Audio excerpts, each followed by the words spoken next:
মাগুরায় ধর্ষণ, শিশুটি এখনো লাইফ সাপোর্টে চিকিৎসায় মেডিকেল স্টার অনলাইন রিপোর্ট শনিবার ৮ মার্চ ২০২৫। আপডেট শনিবার। মাগুরায় ধর্ষণের ঘটনায় ভুক্তভোগী শিশুটির অবস্থা খুবই সংকটপূর্ণ। তার চিকিৎসায় মেডিকেল বোর্ড গঠন করা হয়েছে বলে জানিয়েছে ঢাকা মেডিকেল কলেজ হাসপাতাল পরিচালক ব্রিগেডিয়ার জেনারেল মোহাম্মদ আসাদুজ্জামান। আজ শনিবার দুপুর ১১:৩০টার দিকে শিশুটির শারীরিক অবস্থা তথ্য জানাতে গিয়ে তিনি এসব কথা বলেন। ঢামেক পরিচালক বলেন, শিশুটির অবস্থা ভেরি ক্রিটিক্যাল। তার গলার আঘাত খুবই মারাত্মক।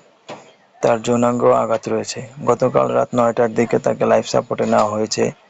চিকিৎসকরা আশা প্রায় ছেড়ে দিয়েছেন, বাকিটা আল্লাহ ভরসা। শিশুটির জন্য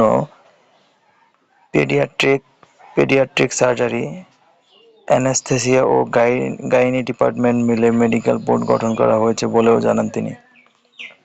রমজানে স্কুলের ছুটিতে মাগুরা শহরে বড় বোনের শ্বশুর বাড়িতে বেড়াতে গিয়েছিলেন ৩য় শ্রেণীর এই শিশুটি। তার মা জানান, বাড়িতে একা পেয়ে কেউ শিশুটিকে